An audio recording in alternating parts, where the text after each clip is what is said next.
How to earn full-time income as a notary signing agent. Welcome back to the channel. So glad you're back. And today I'm going to give you 9 actionable steps to grow your business from part-time to full-time, as well as, which means quit your 9-to-5 job if you want to. And I'll give you a bonus at the end, so stick around for that, as far as how you can stay motivated as you continue to go through building your business, because sometimes it can be a grind. If you haven't been here, this is a channel all dedicated to notary signing agents, starting, growing, scaling your business, anywhere in between, entrepreneurship. Of course, we love it all here. So if you love and appreciate content just like this, please subscribe to the channel. We would greatly appreciate it, so we can keep making more content that's going to help grow your business and help you feed your family even better. So in today's video, let's get right into it. So I'm already assuming that you are currently a part-time notary signing agent and you're looking to scale your business up so you can go full-time. So maybe you want to quit that 9-to-5 job or whatever those hours are because you are not happy. You want to call your own shots, make your own schedule. How can I do that, Brad? Good thing you are in the right spot. We're going to cover this. Now, if you're not part-time already and you're just getting started, I have a wonderful video, how to start your notary signing agent business in 2024. I'm going to link that right here. So check that out before watching this. But if you're already in that part-time role and you're ready to go, let's go. So step 1, we have to determine our goal. So what is your goal? So if in order to be full-time, let's say right now you're only doing 5 appointments a week. Maybe to be full-time, you have to be doing 15 appointments a week or 20 appointments a week. So you have to figure out the math. So figure out what makes sense for you. So my suggestion is you want to, if you're going to leave your 9-to-5 job, you don't want this big, massive drop off in income. You want a little tiny dip. Okay, that way it's not a huge shock to the system. So obviously, number 1, my preference, I would want some money in the bank for living expenses for 3 to 6 months. More if you're less risk averse, less if you're more risk averse, like myself. And then obviously, as you're growing your business, you have that comfort, so you're not coming across as you're marketing and scaling your business as desperate, because you're not desperate, because you have money in the bank and you're okay, you're comfortable. So before you quit your job, if that's what you're going to do, all for it if you are comfortable doing that and you've made that decision as a family. Now, what actions are you going to need? So what would someone who's making $100,000 a year as a full-time notary signing agent, what actions would they do? Now, this part, you're going to have to think and be creative. Now, I'm going to give you plenty of examples, but I also want you to pause the video here and think as you're driving, as you're watching this, what actions would a $100,000 a year signing agent be taking on a weekly basis? Here are some. Obviously, they're probably going to market direct to title companies and not rely on signing services, because I said the appointments in our example were at $150 a piece. Signing services aren't paying you $150 a piece. Normally, they're going to pay half of that typically, or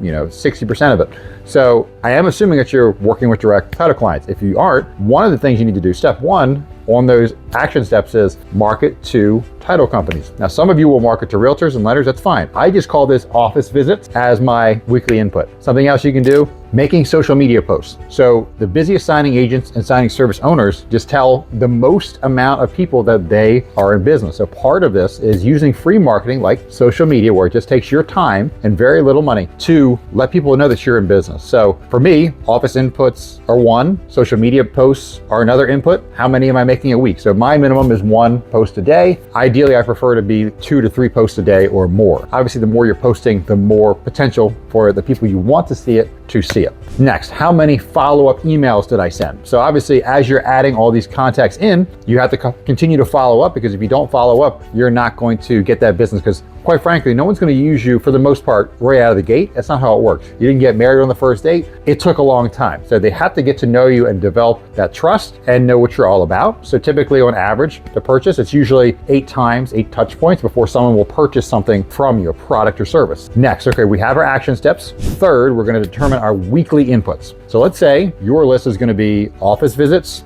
follow-up emails, social media posts, networking events. So let's say your goal is to go to 10 offices a week. Fantastic. 1 social media post a week, so 7 posts in total at minimum. Let's say your follow-up email is once a week. Let's say your networking event is 1 a week. And now we have our list of actionable steps. So, okay, great. We've got our list, 10 offices a week, 7 social media posts, 1 networking event, 1 follow-up email. Fantastic. You've got your list, you've got your number. Next step, number 4, start taking actions. So beginning of the week, start going out to offices, send your follow-up email, start making your social media posts, and continue to do that. Number 5, at the end of week 1, see how you did. So count all those inputs. So at the end of the week, okay, I visited 12 offices, great. I made 9 social media posts, fantastic. I sent 1 follow-up email to all my prospects, and I went to this 1 realtor event on Thursday night. Perfect. So if you hit everything, amazing, celebrate it, celebrate the inputs, because what you need to be focusing on is the inputs, the actual actions, because I know and you know, if you continue those actions, you will get to your goal. Don't worry about the outputs, the results. Don't worry at the end of week 1 that you don't have any more direct title clients. Don't worry about that. That will come as long as you continue to do the consistent actions. The most successful people are incredibly consistent to the point that it's boring, but they just continue to do it every single time. Think of those in shape people. What they do every day, they work out. When they don't want to, they just do it because they have that discipline and they're incredibly consistent. Same thing in business. So great. End of week 1, if you didn't hit your inputs, that's okay. Give yourself grace. You are not perfect. You're a human being. You're going to make mistakes. Things will come up. Sometimes you'll get distracted. Let that be fuel to come back hard the next week. If you slip, that's okay. It happens. All right, next. Number 6, evaluate what's working. So if you went to the offices, and let's say you went to 12 offices in our example, but you kind of felt like the visits didn't go as productive as possible. You felt like maybe you were rushed out. You didn't think that your script was good or smooth. Before you start week 2, think about, okay, maybe let me tweak something a little bit as far as my script. Let me practice the script, maybe write out a script and then practice it in the car right before I walk into these offices or right before I walk into the mortgage or realtor offices. That way it'll come across more smooth. So yes, we want to hit those inputs, but we also want to tweak each week and get a little bit better. So we're going to get better automatically because you're going through the repetitions, you're getting a lot of reps in, so you'll get more comfortable at these activities. So you naturally will get better, just like any skill. The more reps you do, the better you get. So next, number 7, we're going to repeat this process for 3 more weeks. So week 2, week 3, week 4. We're going to do our actions, counter activities at the end of the week, celebrate the wins, give ourselves grace for the misses, tweak what we think needs to be tweaked, continue to do what's doing well, and at the end of 1 month. Number 8, what are our month 1 results? So we have gone 4 weeks in a row. So we've gone to probably at least 40 offices, which is amazing. We have sent at least 4 follow-up emails, 1 each week, fantastic. We've made roughly 28 social media posts or 30 social media posts, amazing. What are our results? Now, okay, let's look at it. 1 month in, what are our results? So how many more direct title clients do you have? Hopefully you've gotten a few already, which is amazing. And you're like, this is working. Let me continue to do this. Remember that sales cycle, 8 touch points. So it's hard to get 8 touch points in a month. So usually, even if you're doing all these different activities, you might not get to 8 until at least month 2. So just bear that in mind. But great, fantastic. Count up your wins. How many new clients do you have? Hopefully you have gotten some new clients at this point. I'm sure you will, because I can tell you with this consistency, being aware, all these different touch points, you're gonna get on people's radars and you will have success, I promise you. Because I've lived it, so I can tell you definitely will. Next, number 9, start month 2 with new inputs. So at the end of month 1, if you like the direction things are going, if you think that this volume is perfect, don't change a thing, continue into month 2. However, if you think, you know what, I got 2 new direct clients, they started using me at the end of this first month, but you know what, I think I want to ramp it up a little bit. I think the problem is I need to post a little bit more. So instead of maybe once a day, I want to do twice a day and increase that volume. Fantastic, to get you more leads. Or you might say, you know what, I think I need to go to even more offices. Let's do 15 offices a week. Maybe that's the lever you pull. But tweak that number at the end of month 1 if you think you need to ramp up or ramp down, because there is a point where you will, if you continue to do this month in and month out, the good news is you're gonna have a good problem. Too many direct title clients, and then you have to think, okay, great, now I'm turning down business. Let me slow down on some areas. Like I don't need to visit that many more new title offices because I've got a nice book of business now. I want to take care of the book of business I have. I still want to post on social media just because you want to always let people know you're available, but that may not be the best fit to keep increasing. Unless you're trying to start a signing service, then that might be something you want to increase. So different topic, different video we'll do about starting a signing service. It's more of a niche. I would love to do a video on scaling a signing service, and I definitely will on this channel for sure, but not as many people are interested because very few want to go that route, but I will definitely make that video for sure. So those are the 9 steps. And then the bonus at the end, how can I stay motivated as I'm going through all these activities? So I can tell you at the beginning, you won't need it, but as you do it for month 6, 10, 15, 25, 38, 42, years in, there will be times where you're thinking like, why am I still grinding trying to grow my business? Or why am I still marketing? What am I doing this for? Believe it or not, like there is a problem with people when they get successful, they get complacent. So the way to easily combat this is to remember the whys. The why are you doing this? So think back right now, if you're watching this video and you're part-time and you're trying to get rid of this job that you're not a fan of, or you just want the control of writing your own schedule, or you want to be able to provide more for your kids, or get out of debt, or go on vacations with your family,